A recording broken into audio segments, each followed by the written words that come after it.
Okay, good evening and welcome to A Walk with Tilly from an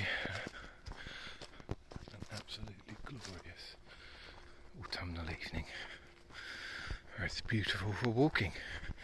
There's young Tilly, full of beans. She's been chasing something. Okay, so thoughts on the economic situation in the UK and what's being currently discussed economically and what is predictions, which I'm never good at. The problem with economic predictions is that to make any statement about something that happens, you require all other things to remain equal, which inevitably they absolutely, categorically never do. So, okay. We have in about a week's time, I think just over a week's time, 10 days or so, we're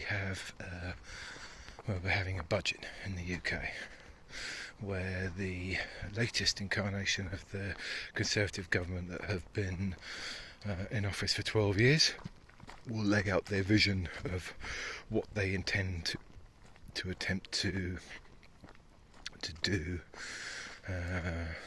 to steer the UK economy through the rocky patch that the world is in, essentially. And there's quite a lot of discussion now coming out, and a lot of not putting the options on the table, the foregone conclusions of the choices they will make being accepted as alternative free. This is not good, because there's no one even making alternative suggestions at all in the public domain, in the general public discourse. Then it's almost impossible to look back and point to what you could have done, the routes you could have taken. It would appear that there are... okay, so what currently is being positioned is there are going to be some tax rises. There are going to be some pretty hefty budget cuts, or fiscal prudence, or austerity policies, essentially, is how they like to... I don't know if that word makes it feel softer. Something about... they like using it though. Anyway, cuts to public services and to a multitude of other budgets of the government. And there will be consequences to those actions.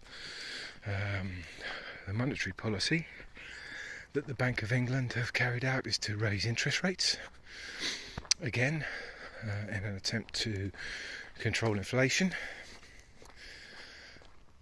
This is also a problematic thing to do. It's problematic for several reasons, but right, essentially when you raise interest rates, the idea is that you reduce the borrowing within the country. If you reduce that borrowing, you reduce spending, which reduces the competition for goods and services, which controls inflation. But there's a problem with that, and that is that the vast majority of the inflation that has been we're experiencing is from external sources. It is a factor of a... Good girl, hold on, wait. It's a combination of several different external problems that have caused rises within the domestic market. Now, raising interest rates would help in the fact that it should maintain the value of sterling against particularly the dollar specifically, which is the world's reserve currency. So most transactions are carried out in dollars. You then exchange those dollars for your domestic currency. So if you can make your domestic currency has greater value against the dollar, then as all of these external problems come to light, the dollar being less valuable against your own currency will make things relatively cheaper. So for example, if oil's priced at $50 a barrel, for example's sake, it's not, but if it was, it has been, and you have a 1-to-1 ratio between sterling and the dollar, then it costs £50 sterling a barrel. If the dollar gets stronger against the pound, and the pound is only then worth £45 per dollar, it isn't. But as an example's sake, then obviously you will need to expend more pounds to buy the same amount of oil, which means that it will appear more expensive to the domestic market.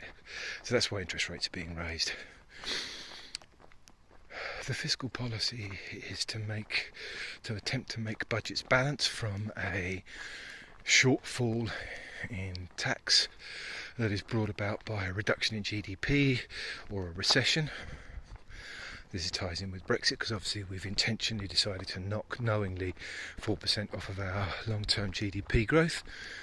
And in addition to that, we raising interest rates will also slow down the economy for the reasons I explained. So therefore you have, and in addition to that, because though there are less tax receipts because the economy is not doing so well, and then you have to make budgetary cuts to public services. This quite often has a tightening effect on the economy as well. People become less willing to spend, and you build a circle. All of this is problematic. There are solutions that are literally not being discussed. The big one is they should be taxing the ultra wealthy. During the pandemic, effectively to stimulate the economy and to keep everything ticking along, they introduced somewhere around 600 billion, and they're printing another 150 billion. So that's 750 billion sterling of money introduced into the economy. To give you an idea of how big that is, the entire UK deficit, the entire UK government debt is 2.5 trillion. So it's 2,500 million. So in one or a couple of years, they've printed 750 billion. The problem with that is where that money has gone. Essentially, that money hasn't disappeared. It's carried on churning around within the economy. However, where it tends to end up is in the hands of the wealthiest. An example of that would be the average billionaire, of which there are over 150 now in the UK, during the pandemic and the year following, got £600 million on average wealthier. Obviously, it's just like the rest of the economy. More went to the richest of those billionaires, less to the bottom, but the average was 600 million. And what do those people do with that kind of money? Well, there's only one. They don't leave it in cash in their checking account. They may go out and buy themselves a jet or a few Rolls Royces or another house or two. But on the whole, but they can buy all that anyway. They're billionaires. What they tend to do with it is look for things to invest in. And the things they look to invest in are generally assets, because they're looking for assets that bring them a return, which pushes stock markets up and increases the price of luxury goods and property, essentially. What the Exchequer has the option to do would be to take the the proceeds of what they printed and remove it back from the economy. They could then do a little bit of wealth distribution, and they could do a bit of paying down debt. That would make money cheaper to borrow on the markets, and it would allow the economy to still tick along, because although the wealthiest in society do a lot, the economy relies on your average Joe still. Even with the enormous pools of wealth, that's still the case. It's not being discussed. Essentially, you need a massive wealth tax. Income taxes is not the answer, because you don't want to stifle the money and take the money from those who are actually being productive.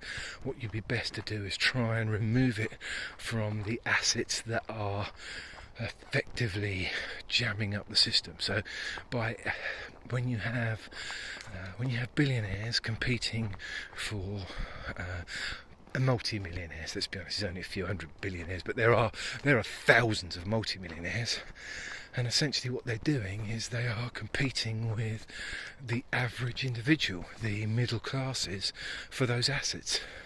And the more they do that, the more they push them up, the more it becomes out of their ability to buy those, and asset prices aren't generally in inflation figures. And housing being the most important, and having a housing system that works so that ordinary people are able to buy somewhere to live or pay for somewhere to live, because let's be honest, if more and more of this becomes out of the owner's hands and into a minority of landlords, then you've got more problems coming down the line, because the stability of those people within that economy falls, because they don't have the assurance of being able to plan as long term. Anyway, they're not even discussing it, and it needs to be, because it needs to be a balance. As with all these things, to be effective, you need a balance of all three policies. You need decent monetary policy, sensible monetary policy, you need decent fiscal policy, and you need to at these points to ask those with the broadest shoulders to bear the biggest burden. And if you don't, there will be consequences to it, and that's an ever increasing wealth divide. Anyway, those are my ponderances on the subject. Feel free to interject with your own in the comment section. Bye for now.